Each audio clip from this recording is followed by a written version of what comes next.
Semangat teman-teman. Ya, gimana kabarnya malam ini? Sehat ya? Aman ya, kerjaan semua lancar ya? Pokoknya kayak selesai semua ya? Oke. Oke, teman-teman, kita akan masuk ke dalam pembacaan firman Tuhan kita pada malam hari ini. Saya undang teman-teman untuk kita baca sama-sama ya. Di Matius 6, saya akan bacakan dari sini, teman-teman boleh baca dengan bersuara di sana. Dari ayat 25 sampai dengan 33. Matius 6 ayat 25 sampai 34, teman-teman. Kita akan masuk di tema yang pertama, yaitu emotional reaction yang pertama, yaitu anxiety ya, atau bisa kita kenal dengan kecemasan atau kekhawatiran. Oke, udah ketemu ya teman-teman ya? Saya akan bacakan buat kita semua tentang hal kekhawatiran. Begini bunyi firman Tuhan, ayat 25, karena itu aku berkata kepadamu, janganlah khawatir akan hidupmu, akan apa yang hendak kamu makan atau minum, dan jangan khawatir pula akan tubuhmu, akan apa yang hendak kamu pakai. Bukankah hidup itu lebih penting daripada makanan, dan tubuh itu lebih penting daripada pakaian? Pandanglah burung-burung di langit, yang tidak menabur dan tidak menuai dan tidak mengumpulkan bekal dalam lumbung, namun diberi makan oleh Bapamu yang di sorga. Bukankah kamu jauh melebihi burung-burung itu? Siapakah di antara kamu yang karena kekhawatirannya dapat menambahkan sasta saja pada jalan hidupnya? Dan mengapa kamu khawatir akan pakaian? Perhatikanlah bunga bakau di ladang, yang tumbuh tanpa bekerja dan tanpa meminta. Namun aku berkata padamu, Salomo dalam segala kemegahannya pun tidak berpakaian seindah salah satu dari bunga itu.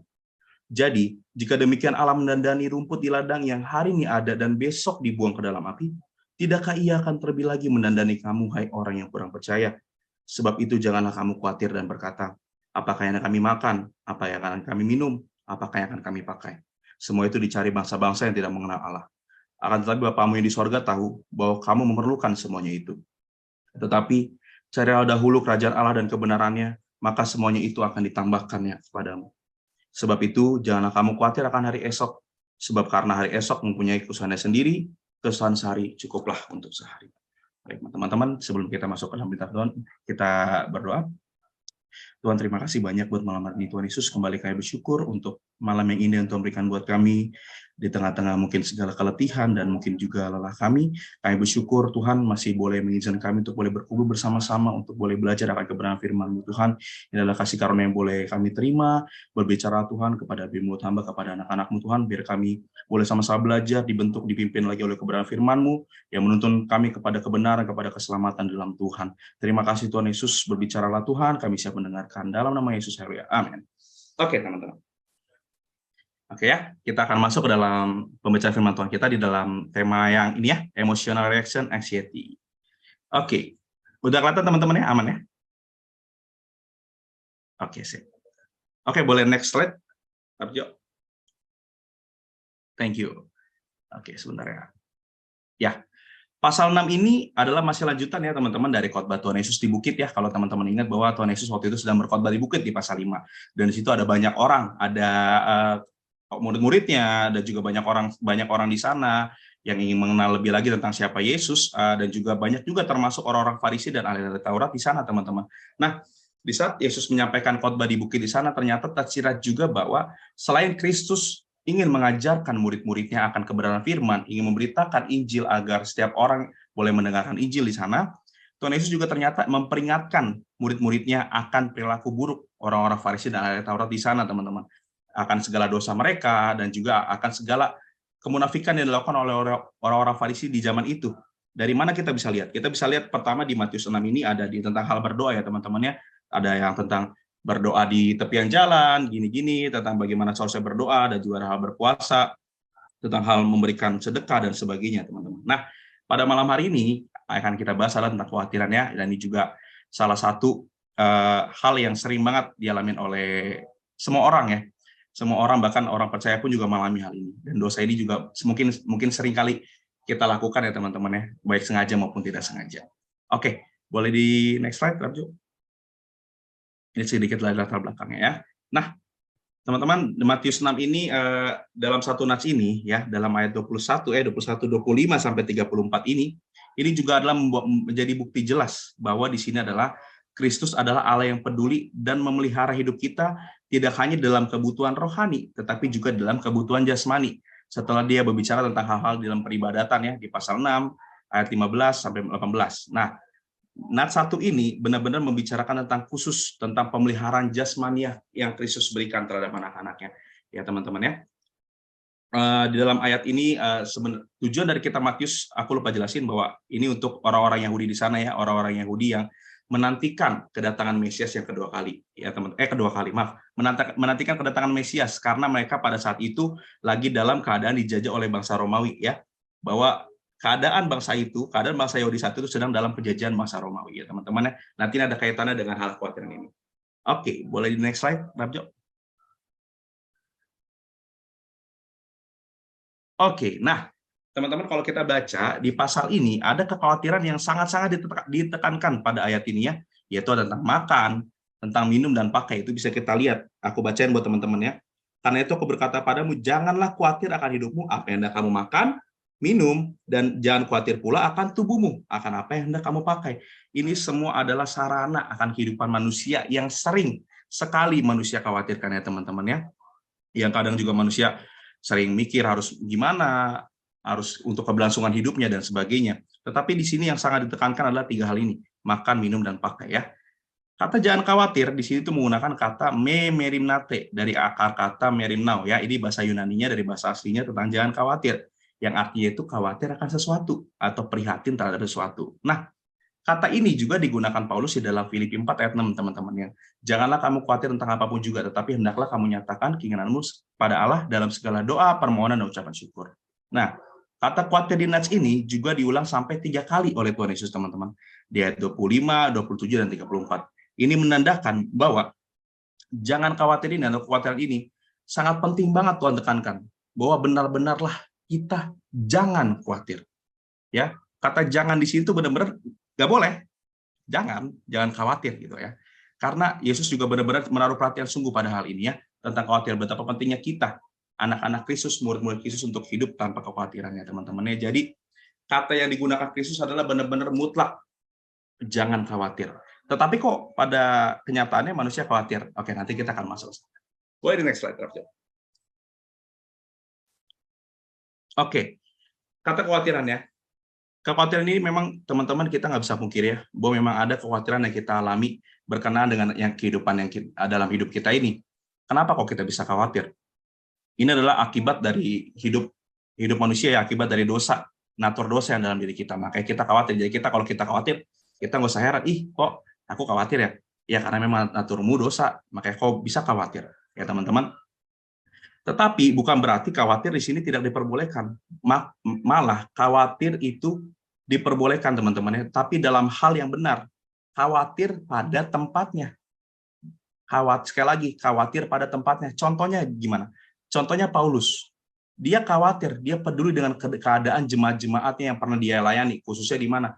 Yang paling sering adalah di jemaat di Korintus ya teman-teman. Di situ di dalam satu pasal ada bahas tentang kekhawatiran Paulus kepada jemaat di Korintus, karena waktu itu jemaat di sana banyak melakukan hal-hal juga masih dosa yang sama yang mereka lakukan. Akhirnya Paulus menulis surat kembali. Nah juga Paulus khawatir akan anak rohaninya itu Timotius, dan juga keadaan banyak jiwa-jiwa yang pernah Paulus layani ya. Masih ada banyak khawatir ya teman-teman yang sehat yang ditimbulkan oleh karena kepedulian, cinta kasih, dan perhatian. Contohnya ya kita khawatir misalkan ada saudara kita nih, saudara kita sakit, saudara kita misalkan habis kena musibah apa dan sebagainya, kita khawatir, kita cemas, kita telepon dia, kita menyatakan kesungguhan hati kita karena, hey gimana kabarmu? Kamu nggak apa-apa kan? Aku mencemaskanmu loh. Itu adalah khawatir yang pada tempatnya teman-teman, khawatir yang wajar. Ya memang seharusnya dia khawatir karena temannya ini adalah saudaranya. Sebagai kawanan sekerja Allah, sebagai satu tubuh Kristus, hendaknya kita menaruh perhatian yang benar kepada satu dengan yang lain. Ya teman-teman ya, khawatir yang pada tempatnya. Khawatir yang sehat, yang didasari oleh apa? Kepedulian, cinta kasih, dan perhatian teman-teman. Oke, kita boleh di next slide. Nah, lalu kalau ada khawatir yang benar, pasti ada khawatir yang nggak benar gitu loh. Yang mungkin sering kali orang karena kekhawatiran itu yang bisa membuat dia cemas dan sebagainya. Nah, kekhawatiran yang tidak benar di sini adalah, yang bahkan sangat ditentang adalah kekhawatiran yang sangat menyiksa sehingga membuat orang semakin cemas tidak karuan karena kecemasannya sendiri, karena kekhawatirannya sendiri. Jadi mengganggu semua hal gitu loh, termasuk menikmati relasi kita bersama dengan Tuhan dan sama kita, orang percaya yang udah Allah beri buat kita ya, saudara-saudara kita dan sebagainya. Jadi gini, ada orang, kekhawatiran yang tidak benar adalah, yang tidak pada tempatnya, yang salah adalah orang ini cemas, khawatir banget, banget, banget, sampai dia khawatir akan kekhawatirannya sendiri. Jadi dia cemas, cemas banget, sampai cemas karena kecemasannya sendiri. Jadi sampai dia bingung nih, apa yang dicemasin. Dia sampai nggak tahu nih, apa yang saya khawatirin. Kenapa sampai begini, sampai pengaruh, sampai dia nggak bisa makan, nggak bisa tidur, dan sebagainya, teman-teman. Ini adalah khawatir yang sangat menyiksa, teman-teman ya. Dan juga ada kekhawatiran yang berlebihan ini ya, sehingga membuat dia tuh nggak menyatakan bahwa orang itu tuh benar-benar nggak percaya akan kebaikan Allah dalam pemeliharaannya. Inilah letak kejahatannya kekhawatiran itu, teman-teman. Makanya kenapa Yesus sangat concern terhadap kekhawatiran ini ya. Karena jika kekhawatiranmu sampai berlebihan dan sebagainya, itu membuktikan bahwa, saya harus bilang ini, bahwa itu juga kita tidak percaya akan kebaikan Allah dalam pemeliharaan kita ya. Pemeliharaan anak-anaknya, pemeliharaan umatnya, teman-teman. Makanya kenapa Kristus, kalau orang dunia mah bilang khawatir aja ya Pak, ya maklumlah khawatir gini, padahal khawatir dia udah yang dalam tingkat yang parah banget gitu. Dan sebenarnya ya itu hal yang salah. Tapi Kristus mengajarkan di sini kita jangan khawatir. Tapi kok dalam ininya kita khawatir. Oke, kita akan sedikit lagi kita akan masuk. Oke, next. Nah, kita akan masuk ya teman-teman di ayat 25 tentang hal kekhawatiran ini, teman-teman. Hal-hal yang perlu kita pikirkan ketika kita khawatir atau kita lawan. Di ayat 25 ini memang yang menjadi fokus perhatiannya adalah hidup itu lebih penting daripada makanan ya teman-teman ya. Ini yang harus jadi fokusnya adalah hidup lebih penting daripada makanan. Memang makanan dan minuman itu atau pakaian ini tuh diperlukan untuk hidup. Namun tujuan dari hidup itu lebih penting dari atau istimewa daripada makanan, minuman atau pakaian itu. Sekali lagi, tujuan hidup kita sebagai orang percaya, sebagai orang yang telah ditebus, hidup kita lebih penting daripada sarana-sarana yang mungkin kita perlukan, mungkin kita butuhkan. Dan makanan, minuman atau pakaian. Loh, berarti aku berarti nggak peduli, berarti aku nggak usah makan lagi. Nggak begitu. Bukan begitu, teman-teman. Yang Yesus mau adalah perhatikanlah keadaan jiwa dan hidupmu. Engkau khawatir akan setiap hal ini, makanan, minuman, pakaian ini, sampai kau lupa akan hidupmu, sampai kau lupa akan keadaan jiwamu yang begitu rentan, teman-teman. Yang ini yang sangat berbahaya ya teman-teman ya.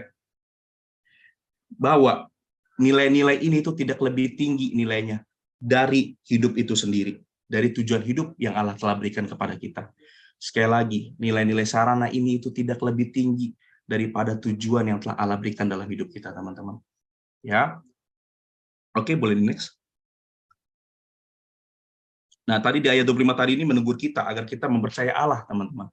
Jadi bukan berarti habis itu kita, ya udah berarti nggak usah cari makan lah, ini Allah pelihara dan sebagainya. Enggak. Sekali lagi, yang diingatkan adalah tujuan hidup. Dan juga ayat ini supaya menegur kita agar mempercayai Allah di dalam makanan minuman sehingga kita bisa mengatasi khawatir akan hal-hal ini, makanan, minuman, dan pakaian ini. Oke ya. Di next, di ayat 26 sampai 30 ya teman-teman ya. Ini adalah tentang yang tadi, yang kita disuruh karena kekhawatiran kita ini, Yesus ingin kita belajar. Belajar kepada siapa atau kepada apa? Kepada binatang, teman-teman.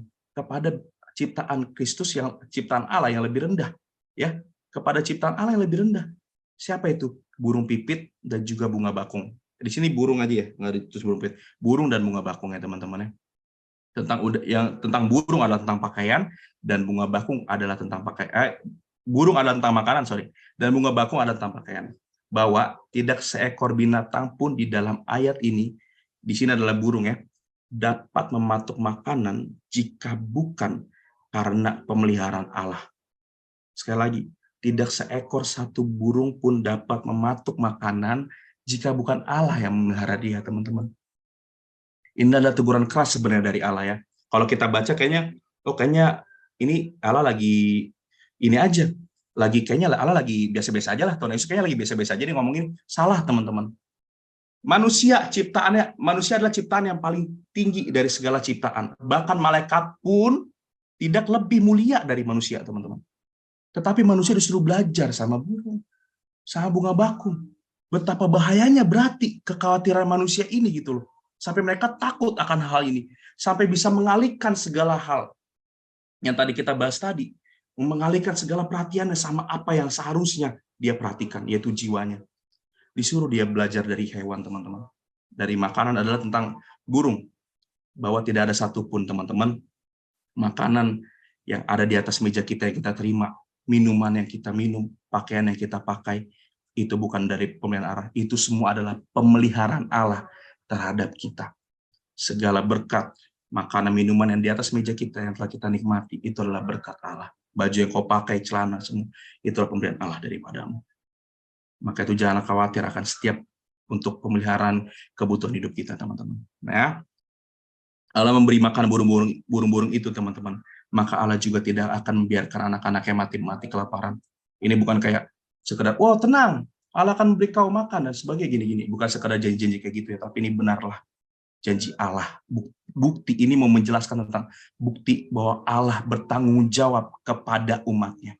Bahwa Allah benar-benar memegang teguh perjanjiannya kepada anak-anaknya, teman-teman. Ya, di dalam pemeliharaannya yang ilahi.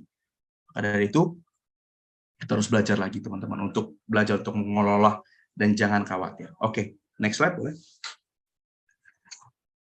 Nah, ini dalam hal bunga bakung ya, teman-teman. Nah, kalau bunga bakung dalam berpakaian, ya, ini nih kita mau diingatkan lagi bahwa kita tuh nggak perlu khawatir gitu akan hidup kita. Harus kayak dalam hal kayak pakaian kita, harus kita kayak pakai apa dan sebagainya di dalam segala hal dalam hidup kita, harus pakai perhiasan ini itu supaya kelihatan ganteng dan cakep dan sebagainya.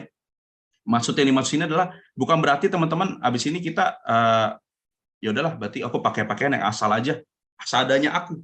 Padahal kita punya baju yang lebih baik yang bisa dipakai, bukan itu. Tetapi mau dibilang bunga bakung ini ciptaan Allah kan, ciptaan Allah, tanaman. Allah sendiri yang menumbuhkan dari bibit, mungkin kita yang siram, tapi dia tumbuh, Allah lah yang memberi pertumbuhan. Sampai cantiklah bunga itu. Begitupun engkau. Allah mendandani engkau sebegitu indah. Ya, teman-teman. Bahkan bunga bakung ini dibandingkan sama kemegahan dari Salomo. Salomo ini raja loh. Ya, teman-teman. Salomo ini raja. Pasti bajunya oke banget. Segala pakaian, segala kemegahannya pasti ini sangat-sangat indah, megah banget gitu loh, teman-teman. Bahkan bisa teman-teman lihat kerajaan Salomo, harta-hartanya ada apa aja itu di kitab Bilangan, kitab 1 di kitab 1 Samuel, di 2 Samuel, Tawarik, di raja-raja juga ada. Itu kita bisa lihat betapa megahnya Raja Salomo, tapi dibandingkan dengan bunga bakung, teman-teman, itu nggak seindah bunga bakung yang Allah berikan pertumbuhan. Apa artinya ini? Apa artinya, teman-teman? Bahwa pengetahuan yang benar, firman itu yang ada dalam pikiran kita, hati kita, dan anugerahlah yang sebenarnya yang menyempurnakan orang-orang percaya, bukan keindahan jasmani atau materi-materi yang dipakai ini, teman-teman. Bahwa engkau harus perhatikan benar-benar kehidupan rohanimu, teman-teman. Bahwa engkau harus memperlihatkan benar-benar Kristus dalam dirimu, teman-teman. Bukan berarti yang tadi saya ulang ya. Bukan berarti kok habis itu pakaiannya asal aja udah. Ya udahlah aku pakai sendal aja ke gereja, pakai sendal, pakai celana pendek aja dan sebagainya. Bukan. Kau tetap karena engkau sungguh-sungguh memperhatikan hidup rohanimu, engkau juga dalam berpakaian juga baik dan anggun dan indah ya, teman-teman ya. Oke, boleh di next slide. Nah, di sini ada kata dibandingkan dengan ini ya, ada kata sahasta di sini. Nah, tadinya saya pikir sahasta ini adalah tentang jalan hidup seseorang gitu loh. Ukuran sahasta jalan hidup seseorang. Sahasta itu kalau diukur dalam ukuran meteran, itu tuh dari bahu sini sampai tangan kita ini.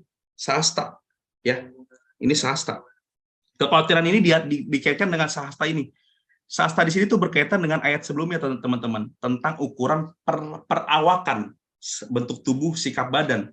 Ya, bahwa manusia itu pasti tumbuh kan, tumbuh, kita ada sebagaimana kita ada hari ini itu bukanlah karena kita khawatir, kita cemas waktu kecil nih kita khawatir, aduh kita jadi nggak tumbuh-tumbuh, enggak.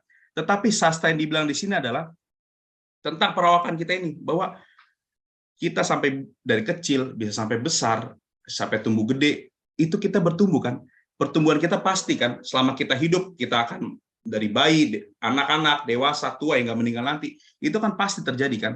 Apa yang mau Allah bilang di sini? Bahwa pemeliharaan Allah itu, bagikan pertumbuhan manusia, pertumbuhan seorang manusia, pasti terjadi. Pasti ada pemeliharaan Tuhan. Jangan khawatir. Kita nggak akan pernah bisa nambahin jalan hidup kita sahasta aja gitu loh. Dalam kekhawatiran hidup kita nggak akan pernah bisa kemana-mana. Bahwa Allah lah yang memelihara kita sebegitu rupa, teman-teman. Memberikan kita perawakan seperti ini sekarang. Yang ganteng, cakep, Ya sebagaimana kita sekarang. Ya kita harus bersyukur. Artinya apa? Ayat 27 ini, bersyukurlah dengan segala apa yang ada pada diri kita ya teman-teman ya. Bahwa pemeliharaan Allah itu benar-benar pasti. Ya teman-teman. Nah makanya kita harus sungguh-sungguh lah untuk membuktikan benar-benar bahwa pastilah pemeliharaan Allah itu teman-teman. Di dalam Yesus harapan kita pasti. Di dalam Yesus pemeliharaan Allah pasti. Ya. Oke, boleh di next slide.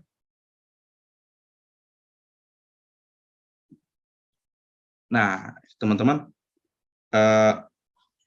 saya mau ulang sedikit ya tadi, bahwa kalau memang jika Allah yang telah memberi pertumbuhan kepada kita sampai detik ini, bukankah Allah juga yang akan menyediakan kebutuhan kita? Ya teman-teman ya, setelah kita sudah sampai di detik kita ini gitu loh, di titik kita sampai detik ini. Nah teman-teman, kita sampai di ayat 31-34 ini adalah poin penting, poin gambaran besar tentang hal kekhawatiran ini di Matius 6 ini teman-teman, bahwa terbukalah dengan jelas maksud dari ayat 25-34 ini terdapat di ayat 31-34. Bahwa Tuhan Yesus dalam khotbahnya di bukit, terkhusus hal ini, Tuhan sedang membuat perbandingan antara hidup orang yang percaya dengan orang yang tidak percaya. Ya. Bahwa di ayat 32 kita bisa baca di situ, semua itu dari 31 ya. Sebab itu janganlah kamu khawatir dan berkata, apakah yang akan kami makan, apakah yang akan kami minum, apakah yang akan kami pakai. Semua itu dicari bangsa-bangsa yang tidak mengenal Allah. Akan tetapi, Bapamu yang di surga tahu bahwa kamu memerlukan semuanya itu.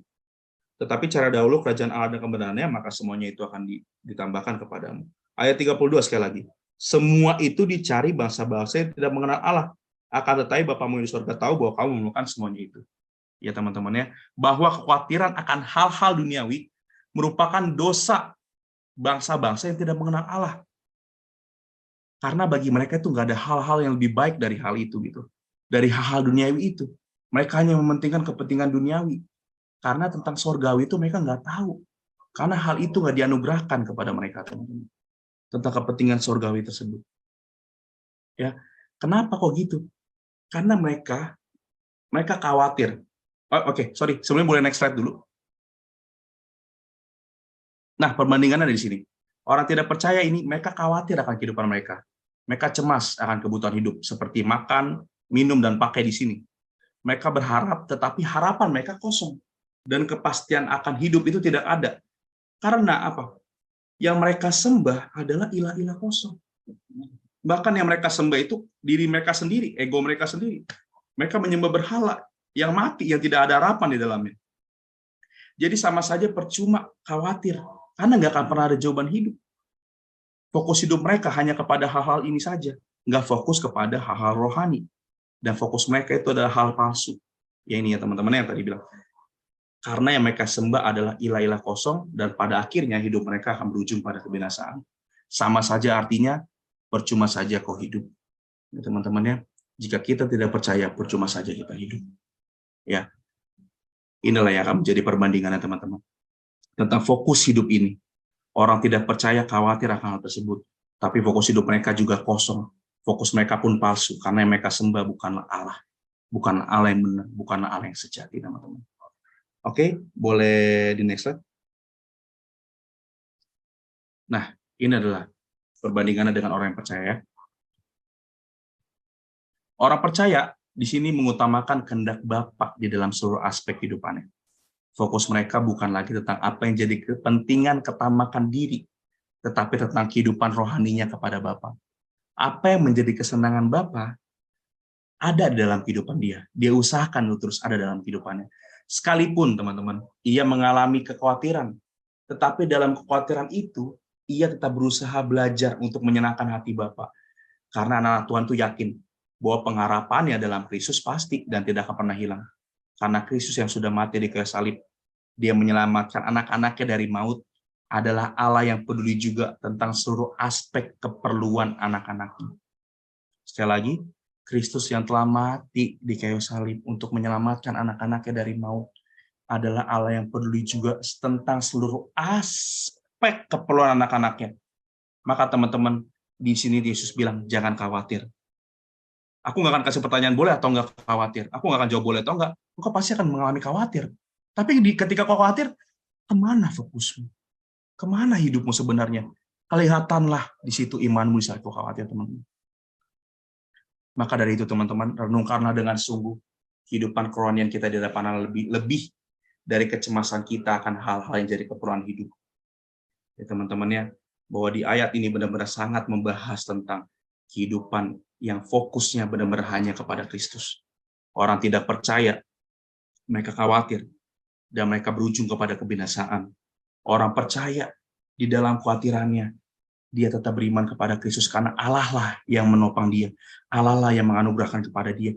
Roh Kudus lah yang menolong dia sehingga dia boleh terus berharap kepada Kristus. Ya teman-teman.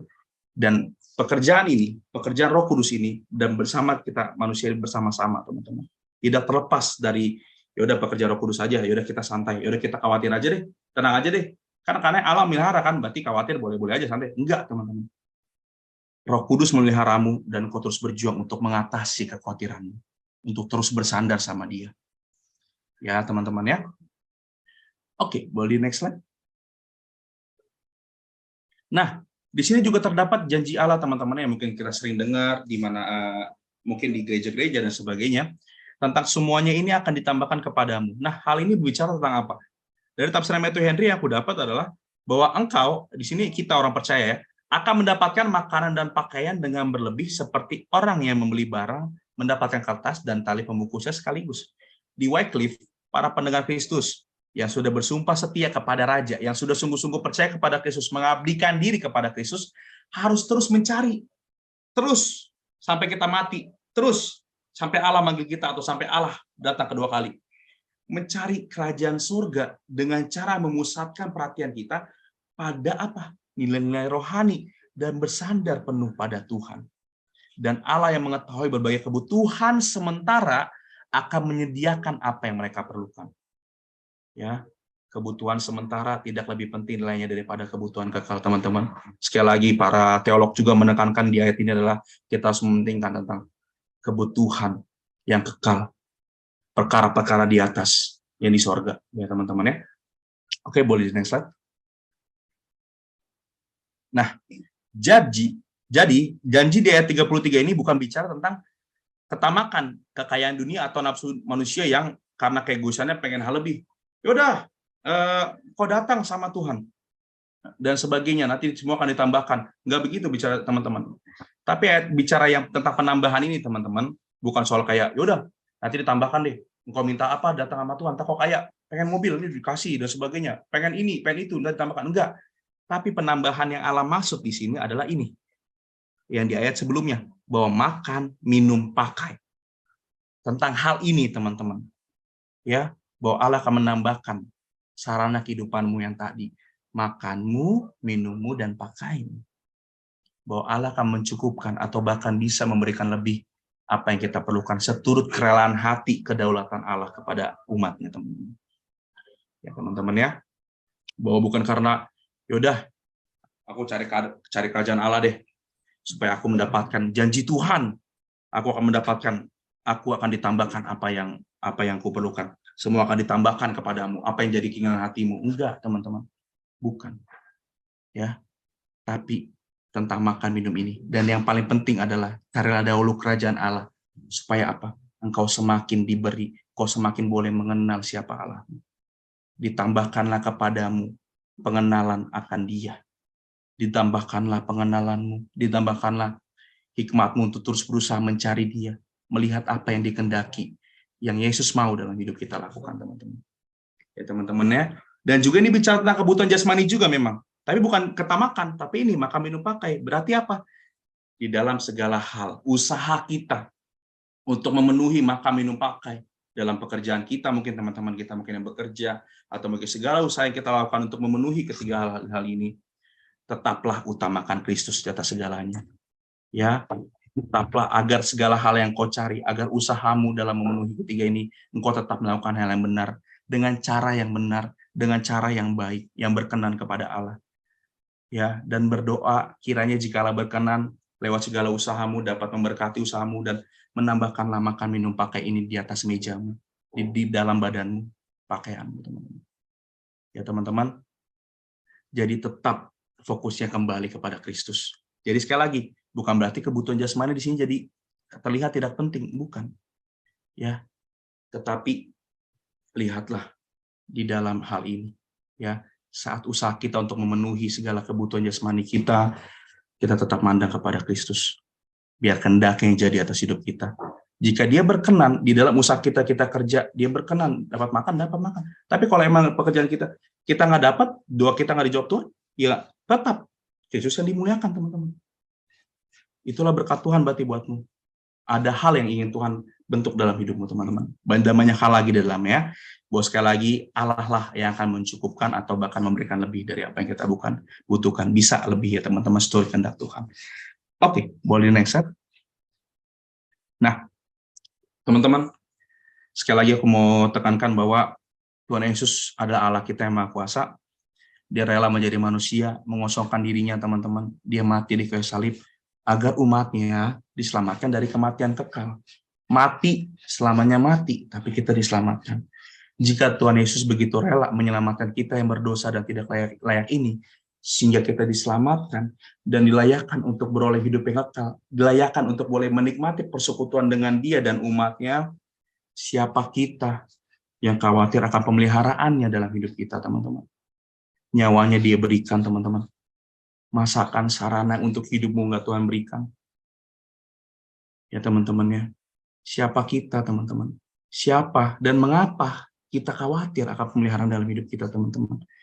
Ini yang perlu kita renungin terus, teman-teman ya. Nah, oke, boleh di next slide ya. Oke, ini akan masuk ke pertanyaan refleksi, teman-teman. Ini boleh dicatat dan boleh di screenshot. Yang pertama adalah bagaimana caraku untuk meredam khawatirku dan melihat dengan sungguh apa yang sebenarnya kuperlukan dalam diriku.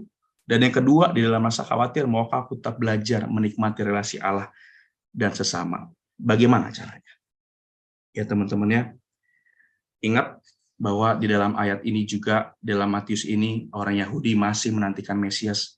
Ya, mereka masih belum mengerti, bahkan sampai sekarang masih belum ada atau bahkan tidak diberi pengenalan akan Mesias itu. Tapi bersyukurlah kita, ya, bahwa kita mengenal Yesus yang adalah Mesias itu, yang megang penuh hidup kita, teman-teman. Bahwa hidup kita, orang percaya, ada dalam genggaman tangan Bapa dan tidak akan pernah dilepaskan, teman-teman ya. Bahwa Allah mati untukmu, Yesus mati untukmu, dan Dia juga pasti dalam pemeliharaannya akan memelihara engkau seturut dengan rencana kehendak-Nya di dalam segala kebutuhan dalam kehidupan kita hari lepas hari, teman-teman. Maka dari itu kita harus mengutamakan Kristus lebih dari segalanya, teman-teman ya. Oke, Yesuslah pengharapan sejati kita, teman-teman. Teruslah berharap sama Tuhan. Khawatir boleh atau enggak, bukan boleh atau enggak, pasti engkau khawatir, tapi lihatlah dalam kekhawatiranmu itu kemana fokusmu, ya. Dan teruslah bersandar kepada Tuhan sampai kau benar-benar dalam hidupmu engkau tidak khawatir, karena kau percaya bahwa ada Allah bersamamu. Roh Kuduslah yang pegang hidupmu penuh. Yang tuntun engkau boleh semakin dibentuk jadi bejana buat kemuliaan Tuhan. Oke teman-teman, terima kasih, Tuhan berkati. Kita berdoa. Tuhan Yesus, terima kasih Tuhan buat malam hari ini. Kami bersyukur bahwa Tuhan Yesus telah mati buat kami. Kau telah menyelamatkan kami, Tuhan. Hidupmu saja yang kau beri. Maka dari itu kami percaya bahwa dalam kebutuhan hidup kami hari-hari, baik makan, minum, pakai, atau kebutuhan lainnya, kami percaya Tuhan akan mencukupkan seturut kehendak dan rencana-Mu.